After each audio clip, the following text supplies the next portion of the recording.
Version of my journal. I'm Steffanie Rivers. Come on into the conversation. I am multicasting on several platforms. So you could be watching on YouTube or Facebook or LinkedIn, on whatever, or Twitter, a number of platforms. So whatever you're watching on, we want to thank you for joining the conversation. Be sure to like, share, and subscribe so that when I post new videos, you'll be the first to know. Now, Wendy Williams can't win for losing these days. She went from one of the top rated TV shows in America, earning millions of dollars a year, cutting people down to the white meat, talking about their lives and her commentary about their lives, to her husband having a baby with his mistress, him making Wendy pay for it through alimony from their divorce, and all that entails, and which, in my opinion, had a lot to do with her cognitive and emotional breakdown. And because of her mental state, somebody in her camp has used that against her to block her from getting access to the millions of dollars that she earned. Okay, so I don't know if they're still blocking it, but that's what she was going through. Now, just a few days ago, her team released a statement that said that Wendy Williams is suffering from dementia and aphasia. And here's the release that someone is calling me from my mother's. I'll have to go back to them. Someone in her camp, they released the statement talking about Wendy Williams' mental state.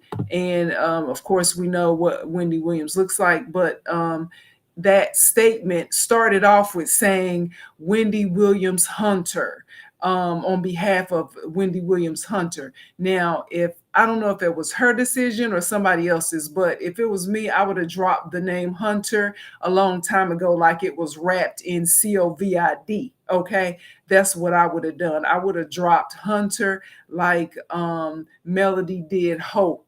Officially letting people know that I didn't want to have anything to do with that. But that's a sidebar. But I just wanted to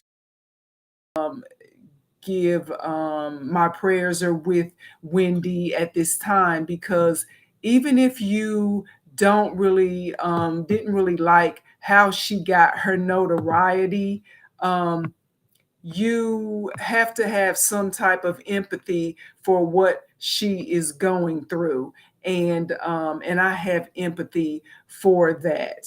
I don't usually talk about celebrity tea, but if you know me, you know that wherever I can, I try to glean a lesson from, and I try to share that information with you. And so I'm talking about this today because Super Bowl Sunday, my mother suffered a stroke, and she survived it. Thank the Lord for that. But the blood clot that caused my mother's stroke has left her suffering from aphasia. And that's the same aphasia that Wendy Williams is suffering from. Now, in Wendy Williams' instance, I guess aphasia can be brought on by different things, different circumstances, and apparently in hers, because they never said that she had a that she had a stroke. But in my mother's instance, her aphasia was brought on by a stroke. And aphasia is just simply, it's the damage to a part of your brain that controls speech, and it also controls the ability to understand language. And so I was wanting to show you kind of, we all kind of, through biology class, we all know what a brain looks like. So I won't go into showing you that, but I will just kind of explain that in a certain part of your, if you are, I'm left-handed. My father was left-handed, so I'm left-handed. And that means that I'm a right brain person. I'm more of a creative person. The creative side of our brain is controlled by the right side. So I'm left-handed. Most people who are right-handed, they do more thinking with their left brain. So in my mother's case, she was left paralyzed and partially paralyzed, and she can't speak because the blood clot that damaged her brain, it damaged the part that controls speech and controls her understanding, putting letters together to understand words. So the other day when I was talking with my mother, well, I was doing the talking and she was listening. I wrote it down. I was trying to do my own understanding of what was going on in her brain. So I wrote a question down. So the last time that my mother and I were together before her her stroke, she had me doing the foot tub massage with her feet and moisturizing her feet because she said my feet are always so dry. So I said, okay, mommy, I'm gonna moisturize your feet and soak them and moisturize them. So now every day that I go to the hospital and see her, I make it a habit to rub her feet and put lotion and moisturizer on her feet. So I said, let me ask her, let me write it down. If you want me to moisturize your feet, raise your left hand because she can use her left side. So she looked at it. She was grabbing at the paper. She was trying to do it, move it around, which now I know she couldn't understand what I had written because that part of her brain has been affected. So then I said to her, Mommy, if you want me to massage your feet, raise your left hand. And she raised her left hand. So she can understand, she recognizes us. And I've had her friends call her phone and I put them on speakerphone. And so she can understand voices. And so her eyes light up. So she understands what I speak right now. So is to help her to get through that by doing some rehab, but there's some other things that have to go on before we get to the rehab part, and I'll explain that to you. But essentially, as I was saying in Wendy Williams' case, aphasia happened for other reasons, but while my mother's cause was due to her stroke from a blood clot that traveled to her brain. And the faster, what I've also learned is the faster that a person who has a stroke gets medical attention within 3 to 4 hours of having that stroke, they can actually reverse it by doing some aggressive type of medical attention that they've all figured out, at the hospital. But because my mother lived alone and we didn't find out that she had a stroke until hours after she had had a stroke, then it was the damage is now has to be we have to go to rehab.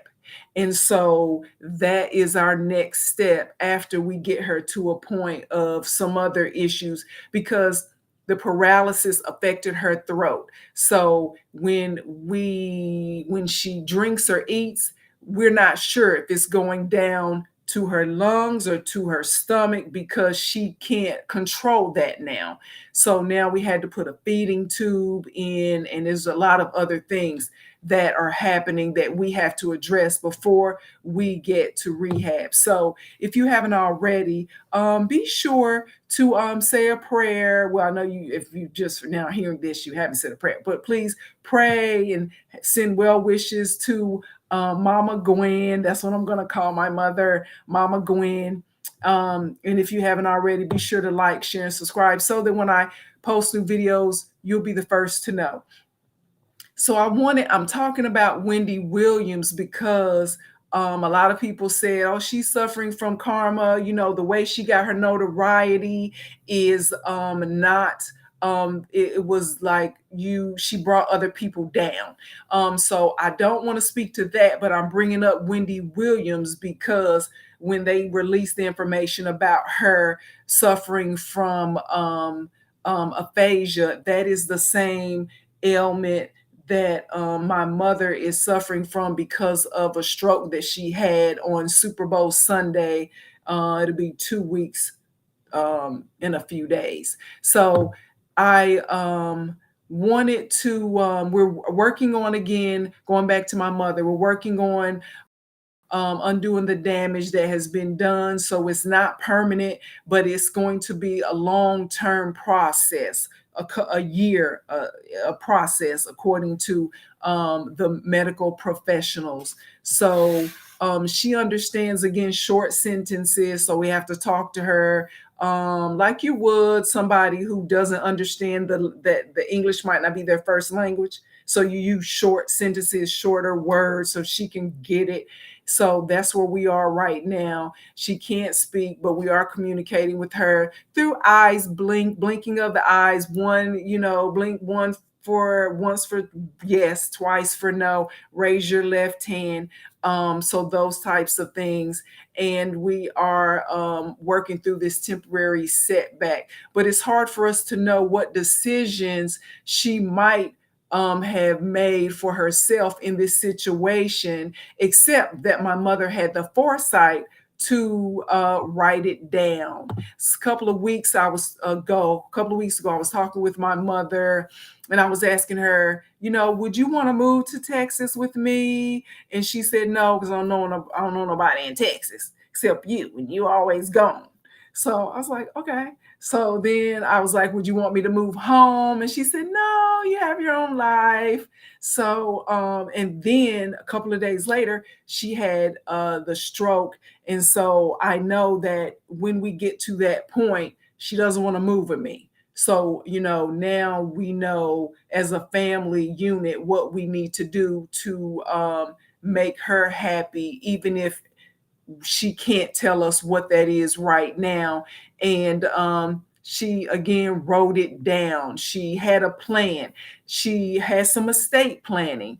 And although I had spoken with my mother about this issue in the past, it's kind of hard to talk about somebody's um, mortality and their death because you don't want to be morbid. I didn't want to be morbid. I didn't want for her to think about that if she wasn't thinking about that. But the reality is she's getting older. And although you don't have to be old to die, as you get older, things change in your body. And so, I always want, and since I, am her only child, and I wanted to be ready for that if it ever came to that.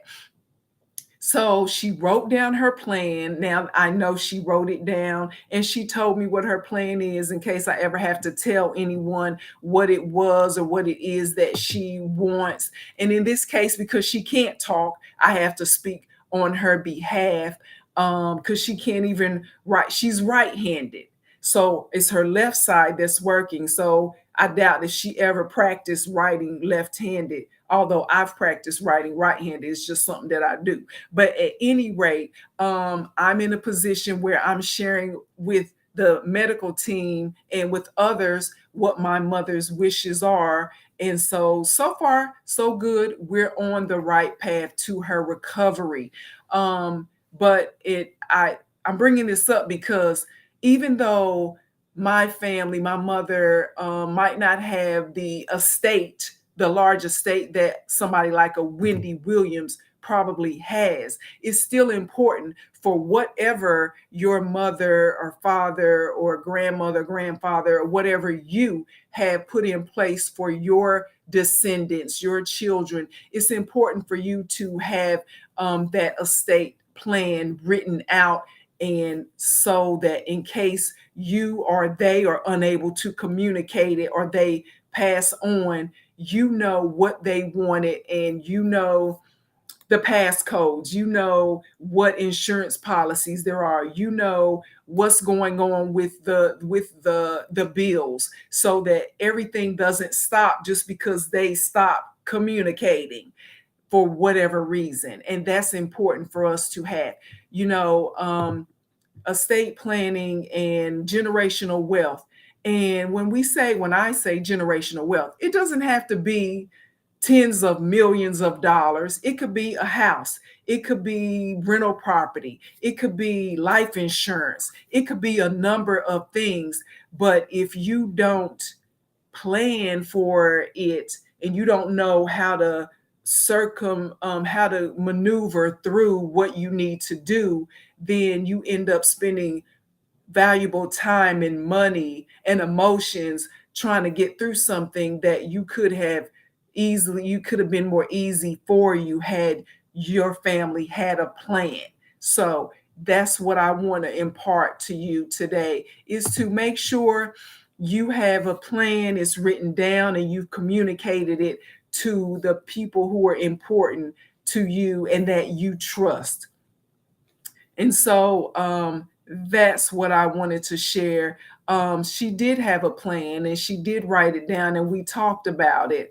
And so, because I'm now having to make decisions about her medical care while she's still alive, that I know kind of what she would have wanted because she's talked to me about it, but some things that we didn't anticipate, I still need to make sure I have a clear head about what is the best for her in the long run. And don't, and I would say, get a second or third opinion. Don't just go off of what a doctor says at the hospital. Although they've been really great, I will say that my mother has been at UT Medical Center in Knoxville, Tennessee. The staff has been great. I'll give them that. But the fact is, I don't know y'all. And so I wanted to make sure that I conferred with, or is that the right word? That I had a consulted with people who I already know and trust. And that's just not like some dude or some woman and they don't have no medical background. I've consulted with people who I feel like have a medical background, have medical experience, and know my family, and so I can trust them. And they might ended up, and some of them have ended up saying some of the same things that the doctor said, that the doctors advise. But I just want to get a second opinion, so I feel better about what my decisions are, and I don't feel like we're being rushed out of the hospital, or we're being rushed through this, or we're being, some permanent medical things are being done that I'm not comfortable with. But if I hear it from someone who I'm familiar with and I know loves me and cares about my mother, then I can better accept what's being said to me. So make sure you get an opinion from somebody who has the expertise in the field that you need that second opinion in. And so with that, I want to say thank you to Kimberly Wright Lyles. She's one of my good friends from Knoxville. We grew up together. She's a registered nurse and probably has more of a title than just registered nurse. So, and I'm not sure what she is exactly, but I know she's a nurse. Okay. And so when I had my medical issue a year ago, she helped me through it, gave me some advice on what to do, what not to do. And so when my mother had her stroke, I wanted to talk with Kim and just, let her know that, because eventually she was going to find out, somebody on Facebook was going to say it, or even though we live in different areas now, we keep in touch. And so I wanted her to know that. And so she's been helping me through getting me connected with people who live in the area where my mother is, so I can get some counsel from them. So thank you, Kim Wright Lyles. I appreciate you. So we might not have as much of an estate as I was saying that Wendy Williams has, but it's still generational wealth. And that's one of the things in the Black community that we talk about, where we are not either creating it or getting to pass it down like we would want to. So I wanted to make sure that and my mother wants to make sure that the generational wealth, the wealth, whatever she's created and she had intended for me, her only child, that I get it. And that would mean just communicating, knowing what she wants, what she has, how to protect it, and how to get it passed on without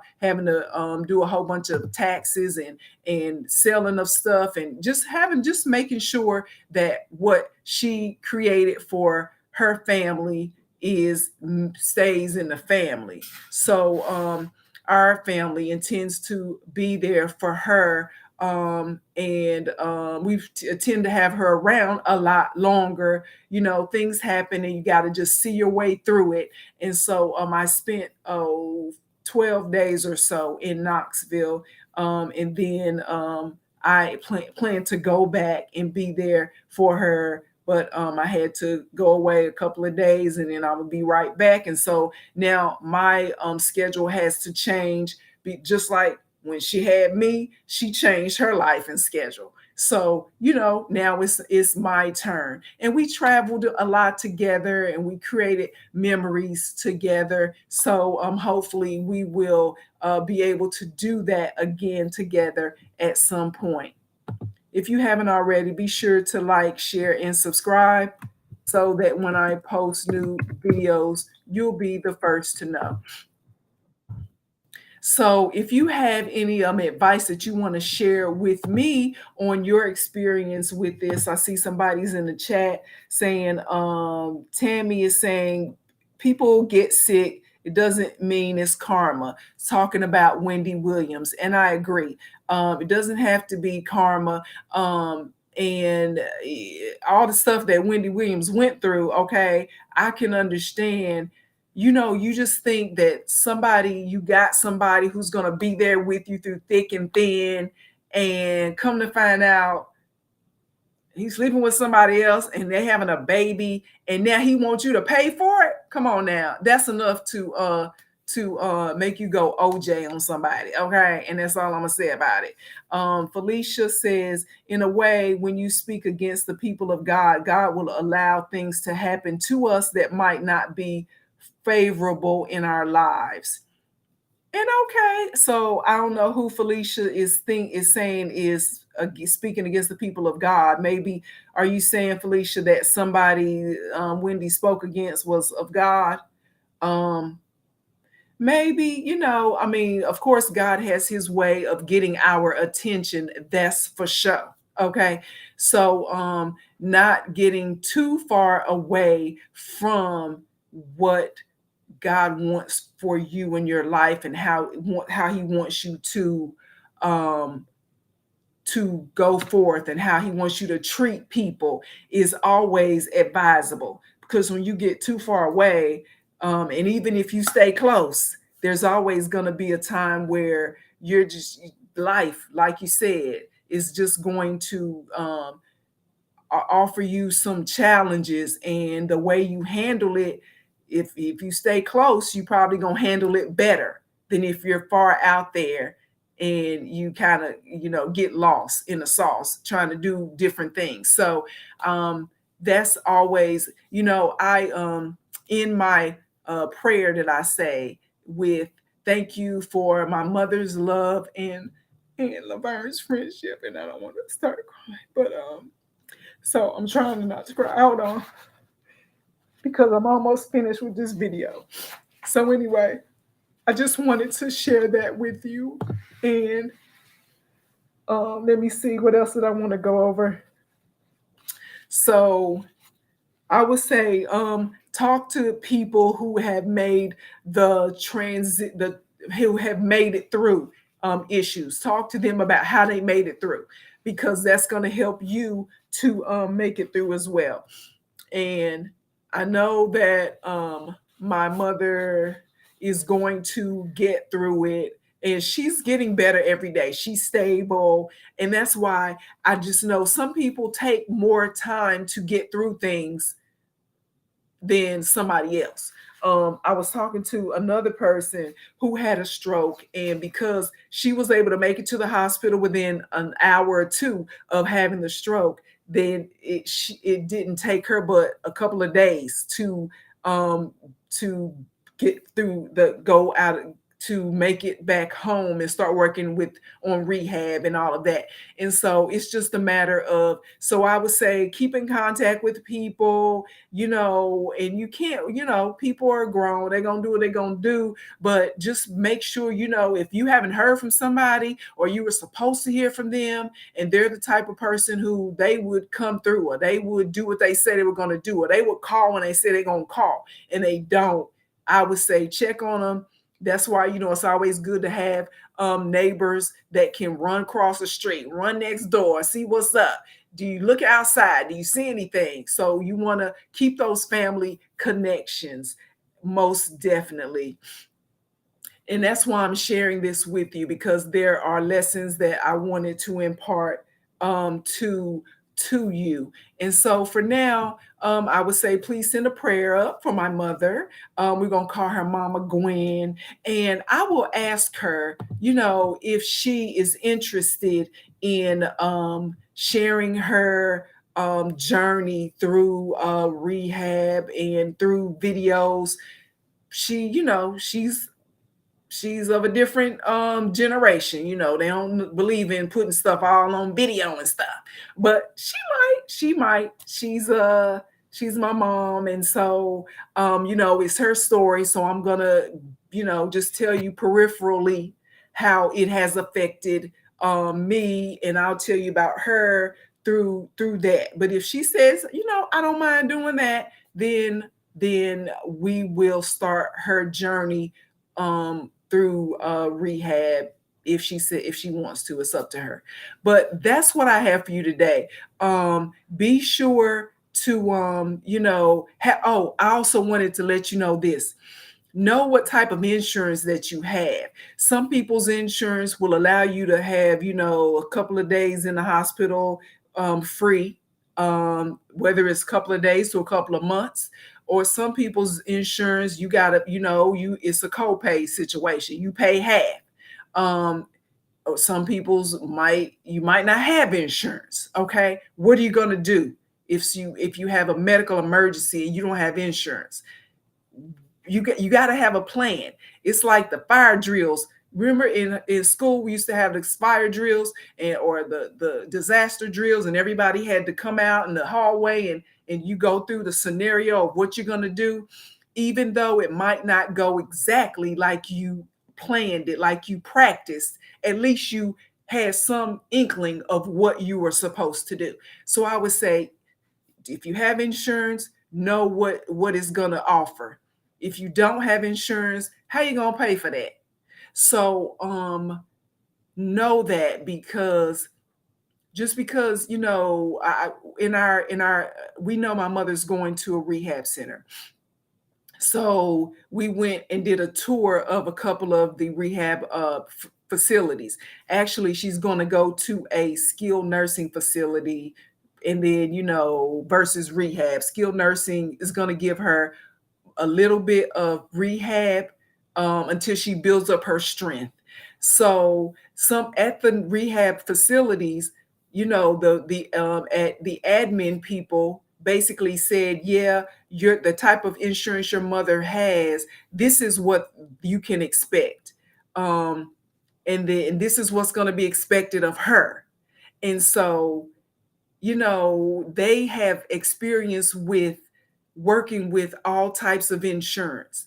And so based on what they said, I know that when my mother enters that facility, she's going to have to be on and popping with her exercise and with her rehab.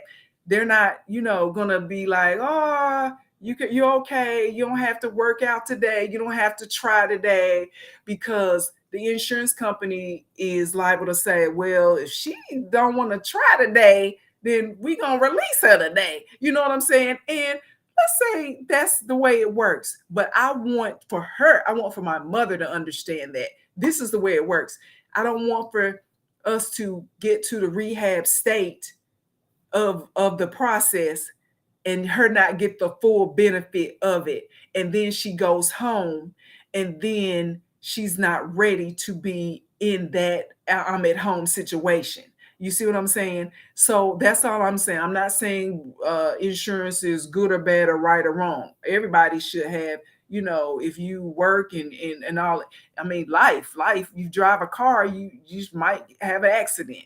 If you live in life, you might have an accident. So you just need some insurance just in case. But I'm saying know what your insurance offers and be ready. Know what the steps are and be ready. And that's what I'm trying to do. In addition to being ready, I want for my mother to be ready to do what she needs to do to get the best care and the best rehab experience. And so that is a fear of mine, because some things you can't do for somebody. I can't do that for you. I can't like do rehab for you. I can be there and I can encourage you, and I can, that's one thing that I think is important, that the doctors and the nurses, they know my name, they know what I look like, they know that's Miss Rivers' daughter. They know that I am going to be there, and if I'm not there today, I'm going to be there tomorrow. And so and that's important for you to have a show of. It's like when people go to court, you don't let a loved one go to court alone. You want to show up for them so people around them can see they're not here by themselves. So whatever you do, whatever happens to that person, you're going to be held accountable for that, because we're not just going to let you do whatever you want to do. She's not here by herself, my mother. I'm here too. Her brother's here too. Her niece and nephew and all these people are here too. So when you see her, you see us. So make sure you treat her right, because if you don't, you got to answer to us. That's important for you to be there, even if you can't physically do the work for the person. You want to make sure that they know you're in their corner, and that will encourage them to do the work themselves.